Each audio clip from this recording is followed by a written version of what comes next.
Now, let's get to our guest. Exclusively joining us here at the AIIB annual meeting in Beijing is the Indonesian Finance Minister, Sri Mulyani Indrawati. Minister, good to have you with us. We just had Avril talking about how Fed Powell is looking at inflation and that's keeping him on hold. For Indonesia, with oil prices currently up, we saw how it surged at about $80 a barrel. How concerned are you and how that might play out into your economy? Well, the geopolitical situation and has this implication very seriously to many of the economic indicators, oil price, commodity price in general, inflation, potential inflation if the commodity is going to be disrupted, just like what happened in Ukraine war. And then it will lead to the monetary policy of many of the major countries. That definitely will affect economy all over the world, including Indonesia as an open economy. So we are currently watching very carefully the development on the market, whether this is on the oil price. This is one thing which is affected directly to our subsidy, but also our revenue at the same time. And what oil price might it be complicated for you? Well, the budget 2025, we are using the $82, which is for almost the first 5 months of this year. It's much below that one, even close to the 16 now. It's jumped to 78. So basically from the budget point of view, it's still within our assumption. But we do hope that the situation in the Middle East is going to be getting calmer and the truce that is going to be held. And there will be a solution that can create more certainty. At this very moment, we don't want to have more additional uncertainty, which is coming from especially geopolitical situation. As of the economy, I think the decision by the Fed of holding the rate, it is actually predicted from the point of view that higher for longer is still stand there, although a couple of time is already indication of lowering the rate.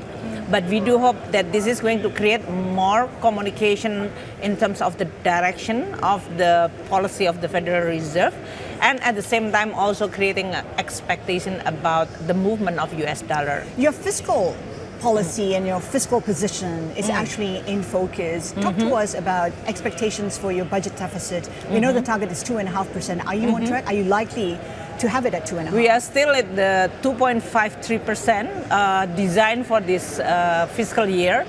Of course, President Prabowo, as the new president, he initiated some of the program, which is already discussed as well as communicated publicly, whether this is on a free meal program. Now we also establishing this people's school, especially for the poor children. We also have the cooperative at the village level and also housing building 3 million. We've already calculated and designed this program. Not all of them is going to be executed in this fiscal year. Some of this program is going to be like a continue multiple years. But spending is expected to increase in the second half of the year. The first half of the year, in fact, actually the spending is relatively slower because of the new ministries, and we also cut budget for the efficiency of 300 trillion rupiah, and now we're reallocating for many of these major national priority program.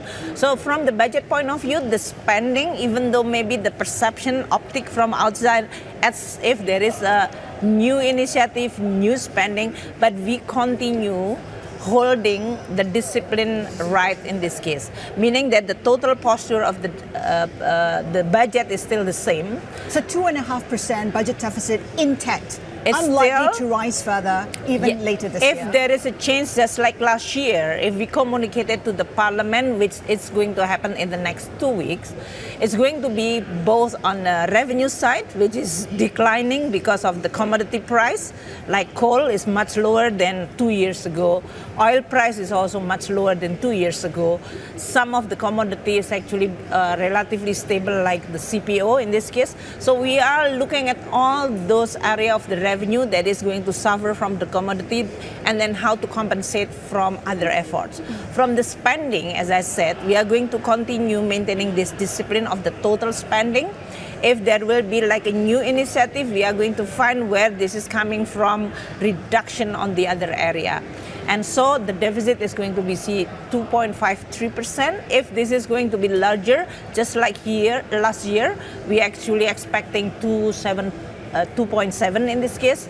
and we end up with much lower last year. How about next year, 2026? Might your budget be similar to what we're seeing this time We around? will continue adhering this principle of prudential policy and fiscal discipline. President understands that in order to sustain and supporting his program, especially the one which is very important structurally for Indonesia, with improving the nutrition, education, some of the basic infrastructure, food security, energy security, this will need a healthy and sustainable budget. So we always continue discussing about, okay, this is the new priority, which area that can be reduced. That's why we are going to have both the fiscally still sound and discipline, and at the same time communicating effectively to the market. There are concerns in the market that it is a president who is overreaching, messing up your budget in a way, and also messing up plans, your tax plans. Is there reason for markets to be concerned, investors to be concerned, and reacting the way they did before? Well, the word messing up is, I think, too strong. No, because our law, the state finance law, is actually the ultimate power of the state finance is actually at the hand of the president. That is actually stated since 2003. But how then the interaction between president, Ministry of Finance, and the budget itself is actually, as a new president, he wants to know so many things in detail. And of course, he also have a very legitimate question.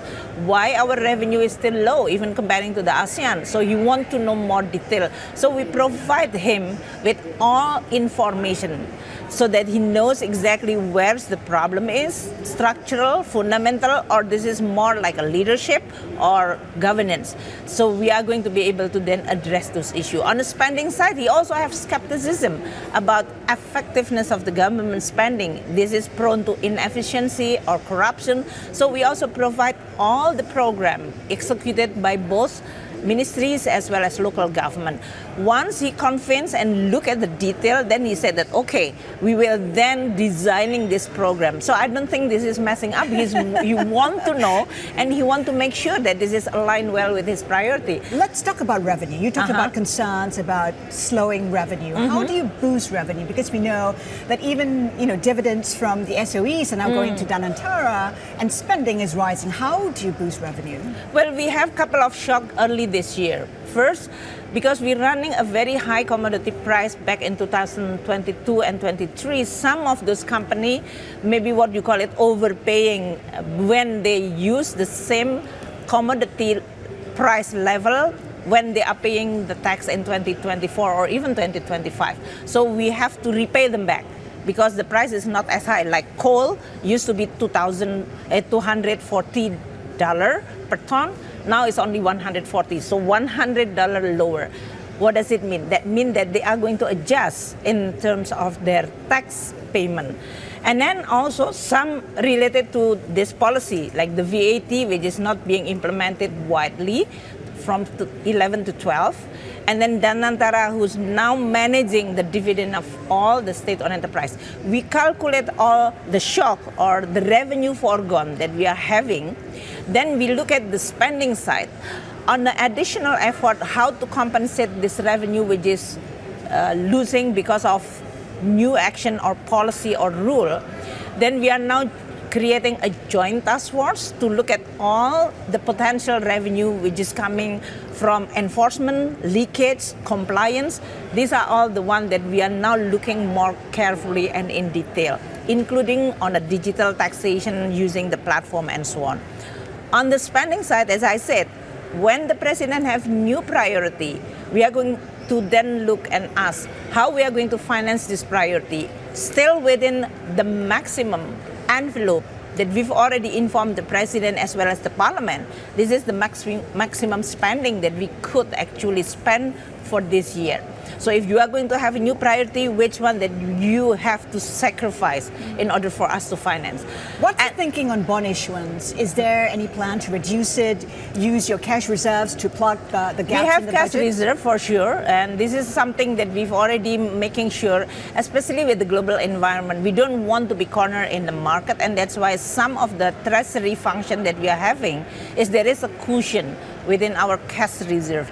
At the same time, we are going to make sure that many other including the treasury function, movement of the exchange rate, movement of the yield, as well as the cash flow. These are all become one of the most important. In terms of our issuance, we communicated very clearly to the market that we are still financing 2.53% of GDP deficit. So number of issuance is going to be still the same. If we are going to report to the parliament, if there is a little bit widening, let's say to 2.7, just like last year, then we are going to adjust the issuance. There's a lack of clarity on where U.S. tariffs will land. We know that you've had negotiations. You were in D.C., I think, in April. Where are you with that? How confident that you'll reach a conclusion sometime soon? We communicated well and intensively to the USTR, to Secretary of Commerce, Secretary of Finance, or Treasury in this case, and we provide them with what we could as a two-country doing a lot of partnership. I think United States really value and appreciate the intention of the Indonesia in providing quite a very comprehensive proposal. This is not only related to tariff, but also non-tariff barrier and investment opportunity. But what were some of the concessions, the new concessions Indonesia was willing to make, and were there concessions that the US was asking for? Well, they are talking about non-tariff barrier, right? In this case, any hurdle which is related to the import and additional what you call requirement, whether this is related on a health, quarantine, especially on the food, agricultural product imported from United States when Indonesia is not yet having, for example, like beef and so on. This is related to the standard of the quarantine. We discussed about what is not going to creating downside risk for Indonesia, but also creating an equal opportunity for the US product. We also talking about rare earths or strategic mineral cooperation. So there are so many, it's not concession, more like offering of the partnership that the United States can see Indonesia as a valuable partner. Are there proposals or concessions that could possibly jeopardize your relations with China? No, I don't think so. I think China is coming because we offer all those policy which is actually equally applied to all countries.